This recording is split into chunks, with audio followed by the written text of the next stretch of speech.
నమస్కారం I witness news కి స్వాగతం. హెడ్లైన్ చూద్దాం.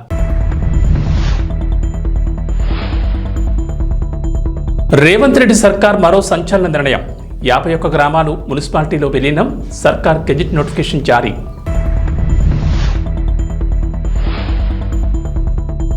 తెలంగాణ వాసులకు అలర్ట్. రాష్ట్రంలో స్వైన్ ఫ్లూ కేసుల కలకలం.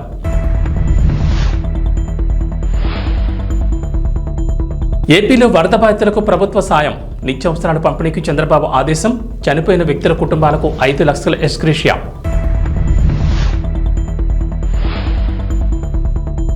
తెలంగాణకు రెయిన్ అలర్ట్. నేడు పలు జిల్లాల్లో వర్షాలు. వాతావరణ శాఖ హెచ్చరికలు. సంచలన నిర్ణయాలతో దూసుకుపోతున్న రేవంత్ రెడ్డి సర్కార్ మరో కీలక నిర్ణయం తీసుకుంది. ఓఆర్ఆర్ పరిధిలోని 51 గ్రామాలను సమీప మున్సిపాలిటీలో విలీనం చేస్తూ ప్రభుత్వం గెజిట్ నోటిఫికేషన్ జారీ చేసింది. తక్షణమే ఈ గెజిట్ నోటిఫికేషన్ అమల్లోకి రానున్నట్లు అధికారులు తెలిపారు. 51 పంచాయతీల రికార్డులు మున్సిపల్ అధికారుల చేతుల్లోకి రానున్నాయి. డీనోటిఫై చేస్తూ పంచాయతీరాజ్ శాఖ నుంచి ఉత్తర్వులు వెలువడ్డాయి. మేడ్చల్ మున్సిపాలిటీలోకి పూడూర్, రాయలపూర్ గ్రామాలు రానున్నాయి. దమ్మాయిగూడ మున్సిపాలిటీలోకి కీసర, యాదగిరిపల్లి, అంకిరెడ్డిపల్లి, చిర్యాల, నర్సంపల్లి, తిమ్మాయిపల్లి గ్రామాలు విలీనం కానున్నాయి. పోచారం మున్సిపాలిటీలోకి బోగారం, గోధుమకుంట, కరీంగూడ, రాంపల్లి, దయార, వెంకటాపూర్, ప్రతాప్ సింగారం, కొర్రెముల, కాచవాణి సింగారం, చౌదరిగూడ గ్రామాలు విలీనం కానున్నాయి. గట్కేసర్ మున్సిపాలిటీలోకి అంకుషపూర్, ఔషాపూర్, మందారం, ఎదులాబాద్, కనపూర్, మణిప్యాల్ కూడా గ్రామాలు కూడా విలీనం కానున్నాయి. గుండ్లపోచంపల్లి మున్సిపాలిటీ పరిధిలోకి మునీరాబాద్, గౌడవెల్లి గ్రామాలు రానున్నాయి. తూంకుంట మున్సిపాలిటీలోకి బొమ్రాజ్పేట, షామీర్పేట్, బాబాగూడ గ్రామాలు రానున్నాయి. అమీన్పూర్ మండల పరిధిలోని ఐలాపూర్ తాండా, కృష్ణారెడ్డిపేట, పటేల్గూడ, దాయర, సుల్తాన్పూర్ గ్రామాలు అమీన్పూర్ మున్సిపల్ పరిధిలోకి రానున్నాయి. తెలంగాణలో ఇప్పటికే వైరల్ ఫీవర్లు హడలెత్తిస్తుండగా తాజాగా స్వైన్ ఫ్లూ కేసులు కలకలం రేపుతున్నాయి. హైదరాబాద్లో తాజాగా 5 స్వైన్ ఫ్లూ కేసులు బయటపడ్డాయి. చాలా ఏళ్ల తర్వాత స్వైన్ ఫ్లూ కేసులు బయటపడడంతో ప్రజల్లో ఆందోళన మొదలైంది. దీంతో డాక్టర్లు తగిన జాగ్రత్తలు తీసుకోవాలని హెచ్చరిస్తున్నారు. తెలంగాణలో భారీ వర్షాలతో పాటు వరదలు పోటెత్తుతున్నాయి. దీంతో ప్రజలు తీవ్ర ఇబ్బందులు ఎదుర్కొంటున్నారు. సాధారణంగా వర్షాకాలంలో విషజ్వరాలు పంజా విసురుతాయి. ఇప్పటికే ప్రజలు చాలామంది హాస్పిటల్ పాలవుతున్నారు. ఇప్పటికే డెంగ్యూ, మలేరియా, చికెన్ గున్యా సహా వైరల్ ఫీవర్లతో రాష్ట్ర ప్రజలు ఇబ్బందులు పడుతున్నారు. తాజాగా స్వైన్ ఫ్లూ కేసులు బయటపడడం కలకలం రేపుతోంది. చాలా ఏళ్ల తర్వాత రాష్ట్రంలో స్వైన్ ఫ్లూ కేసులు బయటపడ్డాయి. Hyderabad నారాయణగూడలోని institute of preventive medicine 4 swine flu కేసులను నిర్ధారించింది. ఆంధ్రప్రదేశ్ ముఖ్యమంత్రి నారా చంద్రబాబు నాయుడు వరద ప్రభావిత ప్రాంతాల్లో సహాయక చర్యలపై మంత్రులు, కలెక్టర్లు, ఉన్నతాధికారులతో టెలికాన్ఫరెన్స్ నిర్వహించారు. వరద బాధితులకు సాయంపై కీలక ప్రకటన చేశారు. వరద ప్రభావిత ప్రాంతాల్లో విస్తృతంగా చర్యలు చేపట్టి సాధారణ స్థితికి తీసుకొస్తున్నామని, ప్రతి ఇంటికి సహాయం అందించాలని సూచించారు. రాష్ట్రంలో వరదల వల్ల నష్టాన్ని వివరించి కేంద్ర సాయం కోరతామని చెప్పారు.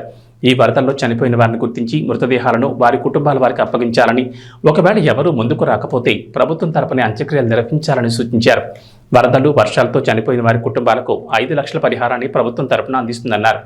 వరద ప్రభావిత ప్రాంతాల్లో ప్రతి కుటుంబానికి 25 కేజీల బియ్యం, లీటర్ పామాయిల్, 2 కేజీల ఉల్లిపాయలు, 2 కేజీల బంగాళాదుంపలు, కేజీ చక్కెర అందించాలని అధికారులను ఆదేశించారు.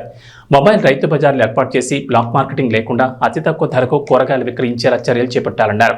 వరద బాధితులకు ఆహారం, నీరు, బిస్కెట్లు, పాలు, అరటిపండ్లు అన్ని డోర్ టు డోర్ అందాలని, అన్ని అంబులెన్స్లు పూర్తి స్థాయిలో అందుబాటులో ఉంచాలని సూచించారు.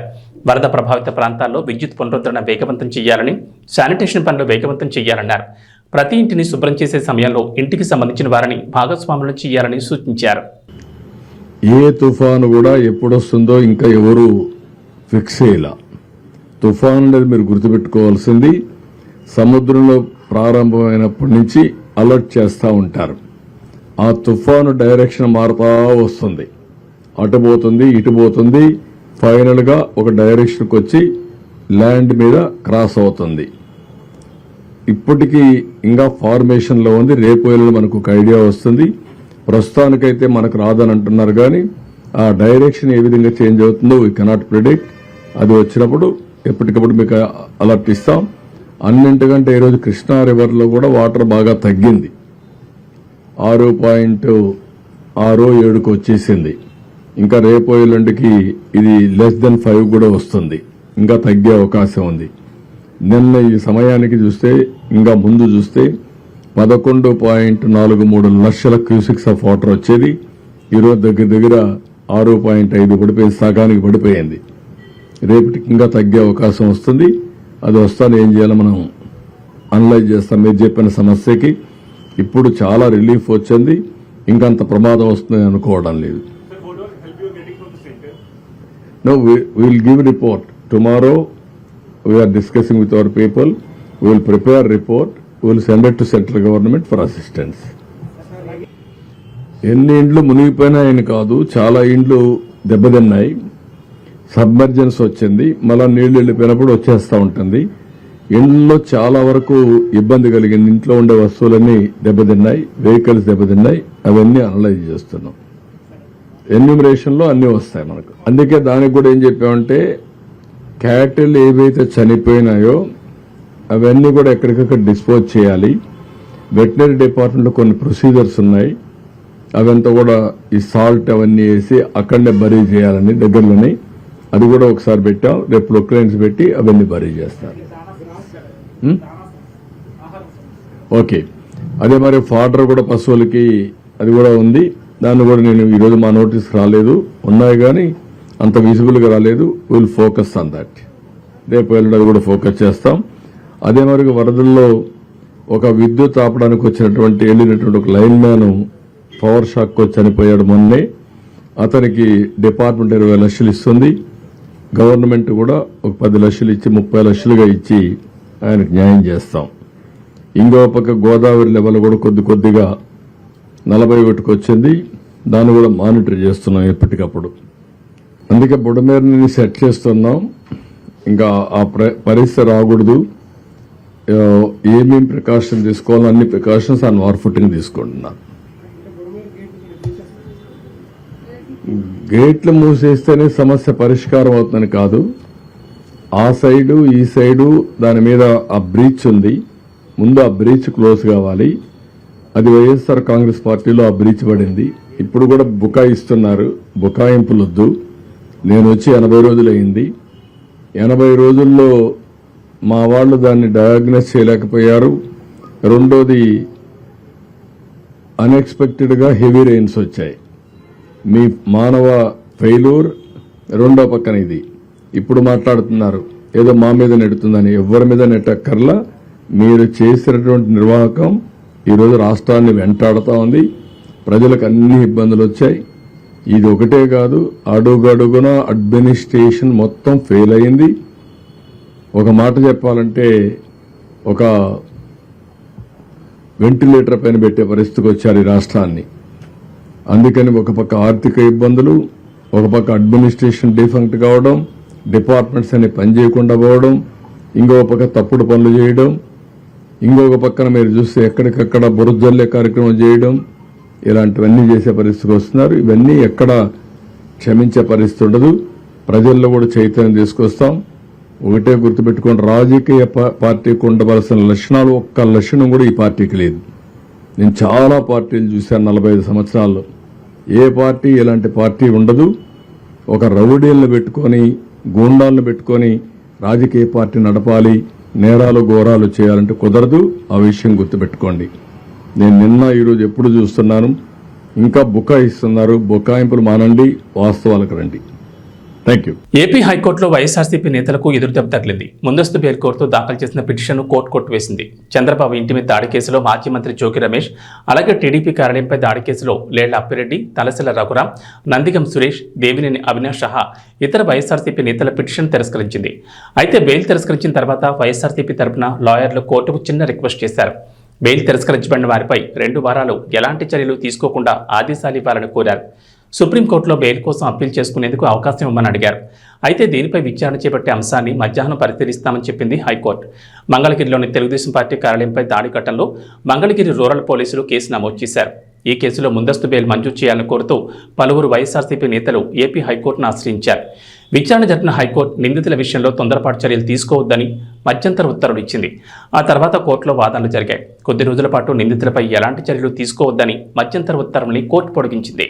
ఆంధ్రప్రదేశ్ ప్రభుత్వం ఇటీవల పింఛన్ తీసుకునే వారికి తీపి కబురు చెప్పింది. గతంలో పింఛన్లు బదిలీ చేసుకునే అవకాశం కల్పిస్తున్నట్టు ప్రకటించిన సంగతి తెలిసిందే. తాజాగా పింఛన్ను బదిలీ అవకాశం కల్పించింది. ఆంధ్రప్రదేశ్ రాష్ట్రంలో ఒక ప్రాంతం నుంచి మరో ప్రాంతానికి పింఛన్ బదిలీ కోసం ఆప్షన్ ఇప్పుడు ఓపెన్ చేశారు. పింఛన్ను బదిలీ చేయించుకోవాలనుకుంటున్న వారు ప్రస్తుతం వారు పింఛన్ తీసుకుంటున్నటువంటి సచివాలయాల్లో దరఖాస్తు చేసుకుంటే సరిపోతుందని అధికారులు తెలిపారు. పింఛన్ బదిలీకి దరఖాస్తుతో పాటుగా పింఛన్ ఐడి, ఏ ప్రాంతానికి బదిలీ చేయాలనుకుంటున్నారో ఆ ప్రాంతానికి సంబంధించి జిల్లా, మండలం, సచివాలయం పేరు అవసరం ఉంటుంది. ఆధార్ జిరాక్స్ కూడా అందజేయాల్సి ఉంటుంది. పింఛన్ వెబ్సైట్లో ప్రభుత్వం బదిలీ ఆప్షన్ ఇచ్చింది. స్వగ్రామాలకు రాలేని వారు తాము ఉండే ప్రాంతానికి బదిలీ చేసుకుంటే పింఛన్ల పంపిణీ శాతం మరింత పెరిగేందుకు దోహదపడుతుందని అంటున్నారు. ఈ ఆప్షన్ ప్రతి నెలా ఉంటుందని, దీన్ని సద్వినియోగం చేసుకుంటే స్వగ్రామాలకు రావాల్సిన అవసరం ఉండదని అంటున్నారు. విజయవాడ సహా రాష్ట్రంలోని పలు జిల్లాల్లో కురిసిన భారీ వర్షాలకు జనజీవనం స్తంభించిపోయింది. సీఎం చంద్రబాబు చాలా ప్రాంతాల్లో పర్యటిస్తున్నారు. ఈ క్రమంలోనే డిప్యూటీ సీఎం ఎక్కడా కనిపించకపోవడం తీవ్ర ఆశ్చర్యంగా మారింది. ఇక ప్రతిపక్షాలు కూడా పవన్ కళ్యాణ్ ఎక్కడా అంటూ విమర్శలు చేస్తూనే ఉన్నారు. ఈ నేపథ్యంలోనే తాజాగా వరద బాధితులకు తన సొంతంగా భారీగా ఆర్థిక సహాయం ప్రకటించారు పవన్ కళ్యాణ్. తాను ఎందుకు వరద ప్రభావిత ప్రాంతాల్లో పర్యటించడం లేదు అనేది వెల్లడించారు. జనసేన అధినేత ఆంధ్రప్రదేశ్ డిప్యూటీ సీఎం పవన్ కళ్యాణ్ మరోసారి తన దాతృత్వ గుణాన్ని చాటుకున్నారు. ప్రస్తుతం రాష్ట్రంలో వరదలతో అల్లాడుతున్న వారికి అండగా నిలిచేందుకు తన వంతుగా ₹1 విరాళం ప్రకటించారు. ఇక గత కొన్ని రోజులుగా రాష్ట్రంలో కురుస్తున్న భారీ వర్షాలకు లోతట్టు ప్రాంతాల్లో చిక్కుకున్న బాధితులకు ధైర్యం చెప్పేందుకు ముఖ్యమంత్రి నారా చంద్రబాబు నాయుడు సుడిగాలి పర్యటన చేస్తున్నారు. శనివారం ఉదయం నుంచి ఇప్పటి వరకు వరద ప్రభావిత ప్రాంతాల్లో పర్యటిస్తూ వారికి అండగా నిలుస్తున్నారు. ఇక ప్రతిపక్ష నేత వైసీపీ అధినేత వైఎస్ జగన్మోహన్ రెడ్డి కూడా పలు ప్రాంతాల్లో పర్యటించి వరద బాధితుల సమస్యలు అడిగి తెలుసుకున్నారు. ఈ క్రమంలోనే తాజాగా డిప్యూటీ సీఎం పవన్ కళ్యాణ్ ఎందుకు వరద బాధితులను పరామర్శించడం లేదంటూ విమర్శలు వెలువెత్తున్నాయి. ఈ విమర్శలకు పవన్ కళ్యాణ్ సమాధానం చెప్పారు. 1వ తారీఖు అనుకున్నప్పుడు అందరూ ఏమన్నారంటే, మీరు వస్తే ఇది మాకు ఈ రిలీఫ్ ఆపరేషన్స్కి ఇబ్బంది అయిపోద్ది, మాకు దయచేసి మీరు ఈ రిలీఫ్ ఆపరేషన్ మీరు అడ్డం అయిపోతారని చెప్పేసి వారి సూచన మేరకు నేను ఆగిపోవాల్సి వచ్చింది. ఇప్పుడు కూడా ఒకసారి వాళ్ళ నిర్ణయం తీసుకొని వాళ్ళు టేక్ కాల్ వెళ్తే అది సహాయపడాలి, కానీ మళ్ళీ ఇంకొక కేయాటిక్ మీకు తెలుసు కదా, అందుకని దాన్ని దృష్టిలో పెట్టుకుని కొంచెం చటపాయిస్తాను. అంత లేదు, కొంచెం ఇబ్బంది లేదంటే ముందు మెయిన్ అధికారులు పాపం గత 72 గంటల నుంచి వాళ్ళు నలిగిపోతాను నిద్రాహారాలు లేకుండా. సో వాళ్ళని దృష్టిలో పెట్టుకొని మళ్ళీ నేను వెళ్ళి సహాయపడాలి, కానీ మళ్ళీ అది అదనపు బరువు అయితే మళ్ళీ ఆ రెస్క్యూ ఆపరేషన్స్ ఇబ్బంది కలగకూడదని చెప్పి నేను దాన్ని దృష్టిలో పెట్టుకొని నేను స్వయంగా పర్యవేక్షిస్తాను. జగ్గంపేట నియోజకవర్గ వరద బాధితులకు జ్యోతుల్ నెహ్రూ ఫౌండేషన్ ద్వారా 40,000 బిర్యానీ ప్యాకెట్లు పంపిణీ చేశారు. ఇటీవల రాష్ట్రంలో కురిసిన వర్షాల కారణంగా వరద బాధితులు సహాయాన్ని అందించేందుకు జ్యోతుల్ నెహ్రూ ఫౌండేషన్ శ్రీకారం చుట్టింది. 40,000 బిర్యానీ ప్యాకెట్ల ఆహారాన్ని జ్యోతుల్ నెహ్రూ ఫౌండేషన్ ద్వారా అందించడానికి సిద్ధమయ్యారు. ఆహారాన్ని అందించడానికి వెళ్లే వాహనాలకు తెలుగుదేశం పార్టీ కాకినాడ జిల్లా అధ్యక్షులు జ్యోతుల్ నవీన్ జెండా ఊపి ప్రారంభించారు. జగ్గంపేట ఎమ్మెల్యే జ్యోతుల్ నెహ్రూ మాట్లాడుతూ, ఇటీవల రాష్ట్రంలో కురిసిన వర్షాలకు కృష్ణా, గుంటూరు జిల్లాలు అతలాకుతలమయ్యాయి. అనేక కుటుంబాలు వరద నీటిలో చిక్కుకున్నాయి. ఆ కుటుంబాల ప్రజలు ఆహారం లేక అనేక ఇబ్బందులు పడుతున్నారని బాధితులకు ఆహారం అందించేందుకు జగ్గంపేట నుండి 1,00,000 మంచినీళ్ళ ప్యాకెట్లు, 40,000 ఆహార ప్యాకెట్లు తయారు చేసి పంపించడం జరిగిందన్నారు. ప్రతిపక్షాలు ప్రభుత్వాన్ని విమర్శించడం మానుకొని వరద బాధితులు సహాయక కార్యక్రమాలు చేసే ఆలోచన చేస్తే బాగుంటుందని హితవు పలికారు.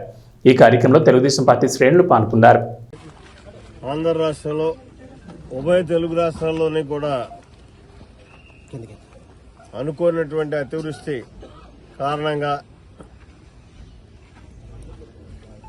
మనకు విజయవాడ సుమారు 100 సంవత్సరాల క్రితం వచ్చినటువంటి పరిస్థితులు ఇవాళ వచ్చినటువంటి వరద చూసుకున్నట్టయితే రాష్ట్రంలో పంట చాలా తీవ్రంగా నష్టపోయినటువంటి పరిస్థితి ఉంది. ఈ అధిక వర్షాల వల్ల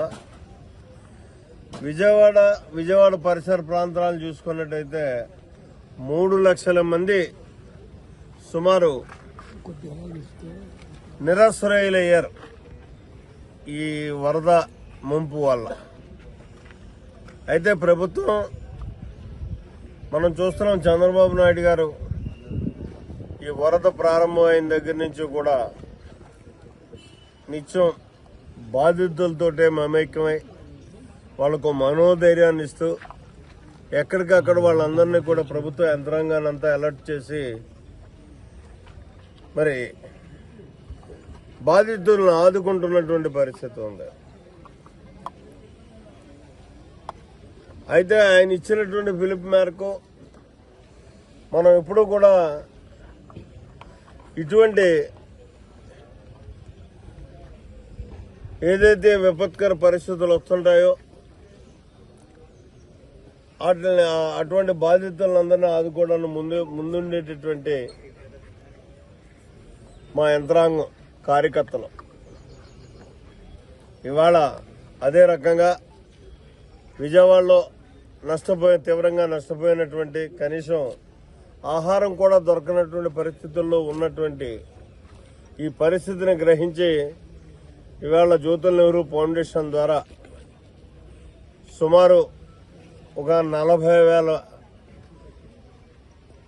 పలావ్ ప్యాకెట్స్ చేయించి తీసుకెళ్ళడం జరుగుతుంది. అయితే ముందు బియ్యం పంపిణీ చేయాలనుకున్నాం. అయితే మా నాయకుడు చంద్రబాబు నాయుడు గారు మీరు ఎవరు తెచ్చినా ముందు ఆహారం దండి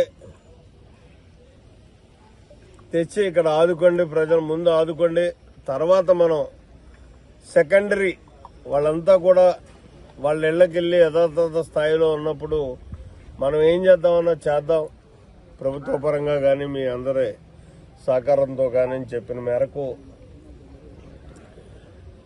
ఇప్పుడు బయలుదేరి రాత్రికి 40,000 మందికి మన జగ్గంపేట నియోజకవర్గం అలాగే జ్యోతుల నెహ్రూ ఫౌండేషన్ ద్వారా ఆహారాన్ని అందించేటటువంటి కార్యక్రమానికి శ్రీకారం చుట్టాం. 1,00,000 వాటర్ ప్యాకెట్లు కూడా తీసుకెళ్ళడం జరుగుతుంది. ఎందుకంటే అంతా నీరుంటుంది, తాగడానికి పరిస్థితులు ఉండవు, అనుకూలించవు. కాబట్టి ఈ వాటర్ కూడా అతి ముఖ్యం. కాబట్టి దాన్ని 1,00,000 ప్యాకెట్లు వాటర్ ప్యాకెట్లు కూడా తీసుకెళ్తున్నాం. మరి దీనికి సహకరించినటువంటి మిత్రులందరికీ కూడా మనస్ఫూర్తిగా నేను అభినందనలు తెలియజేసుకుంటూ, అయితే ఇటువంటి విపత్కర పరిస్థితులు వచ్చినప్పుడు రాజకీయాలకు అతీతంగా రాజకీయ నాయకులు ఆలోచన చేయాల్సినటువంటి అవసరం ఉంది. ఆ ఆలోచనతో ఈవేళ ఈ కార్యక్రమాన్ని మేము తీసుకోవడం జరిగింది. మా నాయకుడు చంద్రబాబు నాయుడు గారు చూసుకున్నట్టయితే మన నాయకుడు మన ముఖ్యమంత్రి గారు ఒక బాధ్యత ఉన్నటువంటి వ్యక్తిగా బాధితులతో నిల్చొని తిరుగుతూ రాత్రి 3 గంటల దాకా కూడా ఆయన ఎక్కడా నిద్రపోకుండా తిరిగి ఒక మనోధైర్యాన్ని కల్పిస్తుంటే, మరి పులివెందుల ఎమ్మెల్యే గారు ఆయన ప్రతిపక్ష నాయకుడు కూడా కాదు, అయినా నాకు ప్రతిపక్ష నాయకత్వం కావాలి అని కోర్టులకు వెళ్తున్నటువంటి పరిస్థితి. మరి ఆ బాధ్యత ప్రజల కష్టాల్లో ఉన్నప్పుడు కూడా తీసుకోవాల్సినటువంటి అవసరం ఉంది. నేను వచ్చి ఏం చెప్తాడండి, రాష్ట్ర ప్రభుత్వం వైఫల్యం చెందింది, అందుకే ఈ వరద వచ్చేసింది. ఏంటి రాష్ట్ర ప్రభుత్వం కానీ గొడిగెత్తే నీరు ఆగిపోద్దా? ఇది విపరీతమైనటువంటి వర్షం, 40 సెంటీమీటర్లు కూడా ఒక్కొక్క ప్రాంతంలో కురిసినటువంటి పరిస్థితి ఉంది. అనుకోనటువంటి పరిస్థితుల్లో క్రౌడ్ బరస్ట్ అయి ఇవాళ విపరీతంగా వరదలు వచ్చినటువంటి పరిస్థితి. ఈ పరిస్థితులను కూడా తెలుసుకోలేనటువంటి మూర్ఖత్వంతో నేను ప్రతిపక్షం అంటే మంచి చేసినా చెడు చేసినా సరే విమర్శించడమే నా వంతు అనుకునేటటువంటి విధానంలో అతను తెలుగుతగ్గా మాట్లాడుతుంటే నాకు జాలేసింది. ప్రజలు అందుకే ఇతనికి ప్రతిపక్ష హోదా కూడా ఇవ్వలేదు, వాస్తవం గ్రహించి. ఎందుకంటే ఈరోజు రాజకీయం చేసుకోవాల్సిన పని ఏంటంటే, నువ్వు కనీసం ఒక వాటర్ ప్యాకెట్ తెచ్చావా? ఎవరు నువ్వు ఆదుకున్నావు? నువ్వు కానీ నీ పార్టీ కానీ. వేళ 3 లక్షల మంది అన్నార్తులై ఆక్రమణలు చేస్తుంటే ఏ ఒక్కడికన్నా ఒక అన్నం పెట్టినటువంటి పరిస్థితి ఉందా నీలో? మళ్ళీ నీకు ప్రతిపక్ష హోదా కావాలా? చంద్రబాబు నాయుడు వల్ల ఈ విపత్తు వచ్చిందంటాడు. ఏంటది? ఏం మాట్లాడాలో తెలియనటువంటి పరిస్థితులు.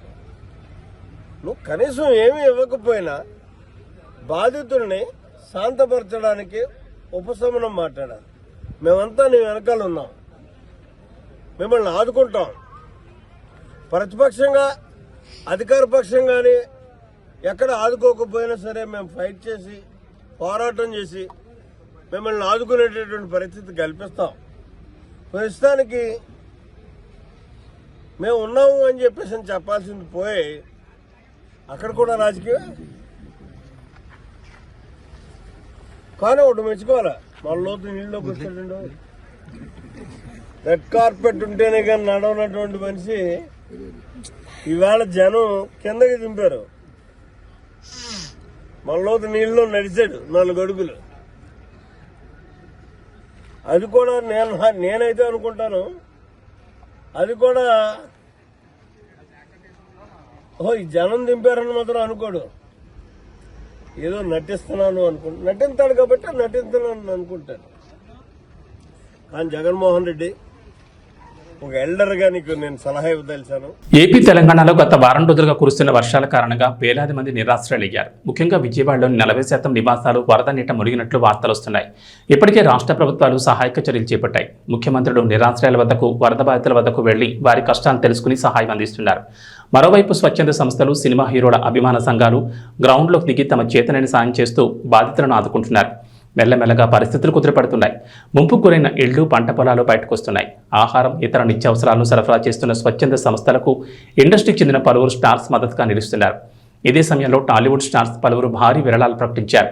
2 తెలుగు రాష్ట్రాల్లోనూ వరద బీభత్సం సృష్టించిన నేపథ్యంలో విరాళాన్ని 2 ముఖ్యమంత్రుల సహాయ నిధికి ఇస్తున్నారు. ఎన్టీఆర్తో పాటు పలువురు తమ వంతు విరాళాన్ని ప్రకటించారు. తాజాగా మెగాస్టార్ చిరంజీవి ₹1 కోటి విరాళాన్ని తెలుగు రాష్ట్రాల ముఖ్యమంత్రుల సహాయ నిధికి అందిస్తున్నట్లు ప్రకటించారు. సోషల్ మీడియా ప్లాట్ఫామ్ ఎక్స్ ద్వారా చిరంజీవి ఈ విషయాన్ని అధికారికంగా ప్రకటించారు.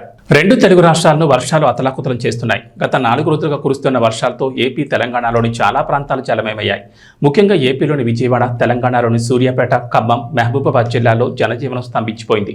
భారీ వరదలతో ఓళ్లకు బోళ్లు నీట మునిగాయి. ఇప్పటికీ చాలా కాలనీలు ముంపులోనే ఉన్నాయి. ఇల్లు, వాకిలి కొట్టుకుపోయి కట్టుబట్టలతో నిరాశ్రయాలుగా మిగిలారు.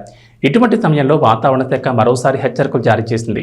2 తెలుగు రాష్ట్రాల్లో నేడు వర్షం కురిసే ఛాన్స్ ఉందని చెప్పింది. 3 రోజుల క్రితం విలయం సృష్టించిన వాయుగుండం అల్పపీడనంగా మారి ఇప్పటికీ ఉత్తర తెలంగాణ, దక్షిణ మధ్యప్రదేశ్పై కొనసాగుతూనే ఉంది. బంగాళాఖాతంలో ద్రోణి వాతావరణం ఉంది. అది నేటి నుంచి మరో 3 రోజులు ఉంటుందని వాతావరణ శాఖ అధికారులు తెలిపారు. పశ్చిమ మధ్య బంగాళాఖాతంలో రేపు మరో అల్పపీడనం ఏర్పడే అవకాశాలున్నాయన్నారు. వీటి ప్రభావంతో మరో 5 రోజుల పాటు 2 తెలుగు రాష్ట్రాల్లో విస్తారంగా వర్షాలు కురుస్తాయన్నారు. కొన్ని జిల్లాల్లో అత్యంత భారీ వర్షాలకు ఛాన్స్ ఉందని వెల్లడించారు. ఏబీ బులెటిన్ విశేషాలు. నమస్కారం.